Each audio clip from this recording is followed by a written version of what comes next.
The New York Times feels bad for Mexican drug cartels. I know. I still read the New York Times, as difficult as it may be.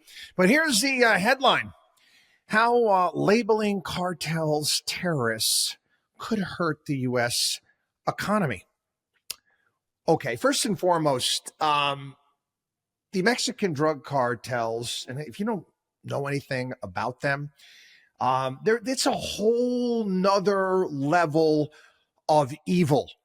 I mean, these are people that belong as characters in the whole Hellraiser movies thing. I mean, the type of evil that you can't even make movies about these people. You can't. They have no endearing traits whatsoever. What they do to women, children, families, it is just pure evil. That's okay for the New York Times, I guess. Let's go through this piece today. President Trump's executive order designated Mexican cartels and other criminal organizations as foreign terrorists could force some American companies to forego doing business in Mexico rather than risk U.S. sanctions. This according to former government officials and analysts. And this could have a major effect on both countries given their deep economic interdependence. I don't care. You understand, every year I have to take continuing education classes, and the bulk of them has to do with money laundering and how to identify drug cartels and why not to be doing business with drug cartels. I don't get it. I really don't. But we'll go on here. These criminal networks have extended their operations far beyond drug trafficking and human smuggling. They are now embedded in a wide swath of the legal economy, from avocado farming to the country's billion-dollar tourism agency, making it absolutely sure that American companies are isolated from cartel activities. You know what?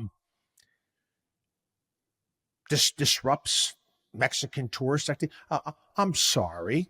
Go on spring break somewhere else. Don't go to Cancun or Tulum. Dave Matthews will have to move his concert series somewhere else. Move it to St. John, for crying out loud. No, I don't care. Anyway, avocados? I'm sorry, I'm going to just throw this at you. I love avocados, okay? Healthy fats, great stuff. I love guacamole. But I would gladly stop eating avocado. If I couldn't eat another avocado and guacamole to stop Mexican drug cartels, to put a stick into them and what they do in human trafficking and all that stuff, you wouldn't do that?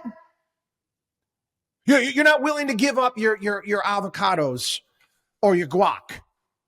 Well, you, my friend, are an asshole. Sorry, I don't know how to put it in the way. I know it's a bit harsh, but there's something really wrong with you. And in fact, if what I do is, if I was smart, I would get together with Chipotle and these other companies and say, hey, listen, you know what? We got 100,000 people dying every year. Drug overdose here in the United States, fentanyl, human trafficking, 300,000 missing children coming over the border, all brought by these cartels. You can give up your damn avocado. Blank your avocado. Anyway, again, they're talking about, the financial sector. Now the American banks are going to be scared to do business with certain Mexican companies because they might be connected to a Mexican drug cartel. Let me put it to you this way. Try getting a bank account in some European countries right now as an American. It's hard. It's not an easy thing to do because guess what? The IRS is tough. Really tough on these European banks and making sure that there's no issues with money laundering or any of that stuff. So we're not willing to do the same thing to Mexico. Have we lost our minds? This is, quite frankly, it's kind of gross if you ask me. We all know. We all know, and we all know that there's moneyed interest tied into human trafficking and the drug trade here. Okay, it's like that television show, The Wire. Okay. One of the best television shows of all time.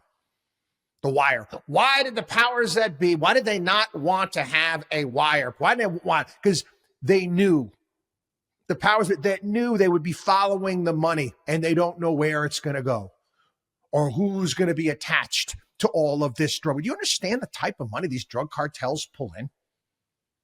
Do you have any idea? You don't think that they have their fingers in a myriad of different things here? And make no bones about it, people know.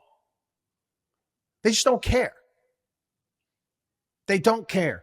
And I'm reminded as well, one of the best anti-drug ads, in my opinion, the best one I've ever seen. This was after 9/11. I can't probably say you're going to go back to around 2006, 2007, in around that period of time. There was a drug ad running on commercials here in the United States, basically saying, hey, listen, you do drugs, you're helping a terrorist. You are funding the terrorist organizations, which is true. You are funding those organizations. Ad got pulled very quickly, which I found curious. How come they're not running ads on anti-drug ads on TV right now saying, you know what? You buy drugs, you're doing drugs. You know who you're supporting? You're supporting the abuse of children. The abuse of children, human trafficking children. No. We can't do that, right?